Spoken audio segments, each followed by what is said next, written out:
So today we are going to talk about functions. Functions are when you have lines on a graph and you need to try and identify the relation between the domain and the range.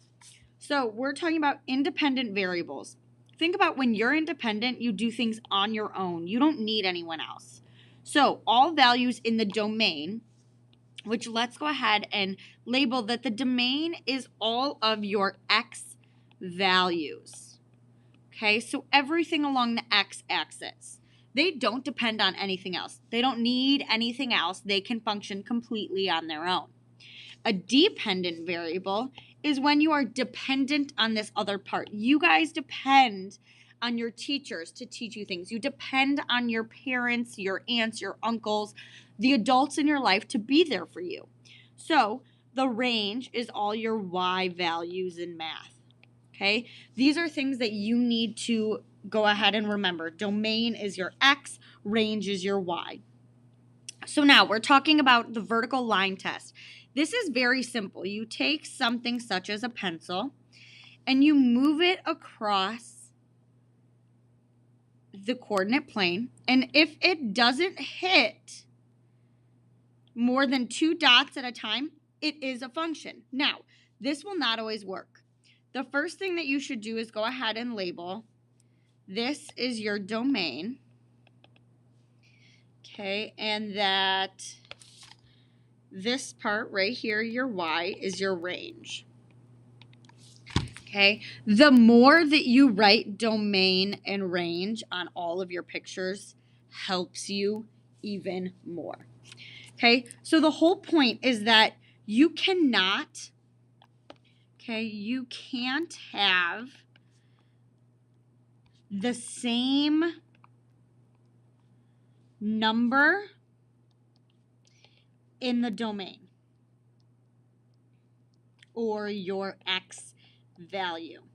So for our example 1, obviously it's not a picture. We can't use our vertical line test. It won't work.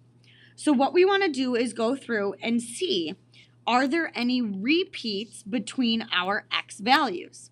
So I've got 54, 56, 55, 54. Uh-oh, I have 2 54s. That can't happen.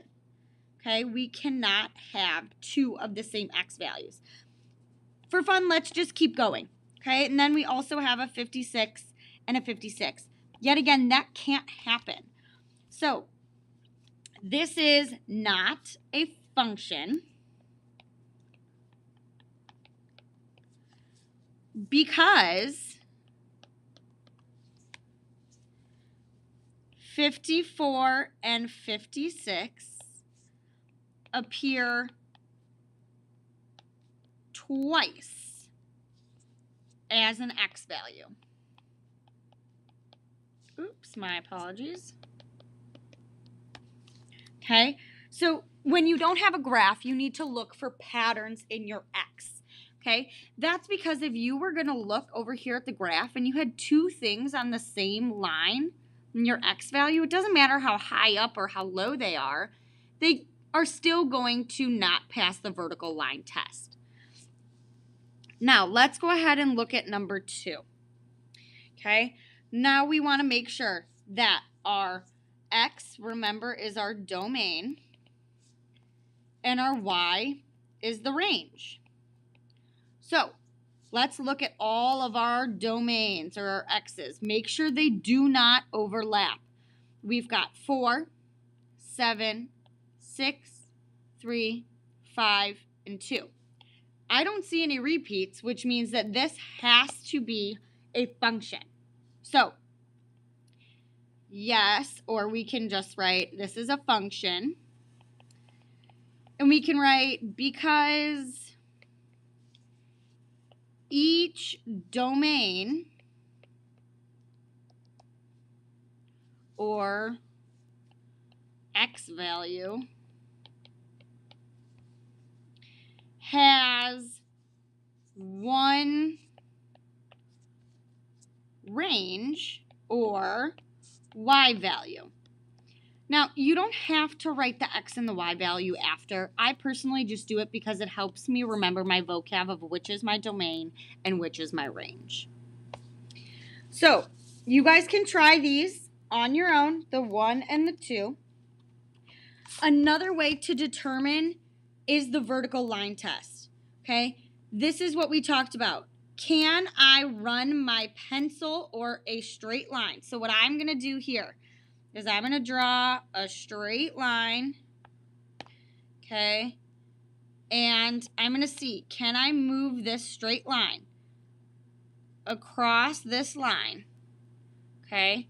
Can you move it across the line like this without hitting more than one point? So, best way to do that is to just draw a line and move it across, okay? Other than that, the way that you are going to explain functions is going to be a lot differently. This is just the beginning. You want to just identify it, either is it a function or is it not. Go ahead and try the rest of these U tries, and then we will move on to the next section.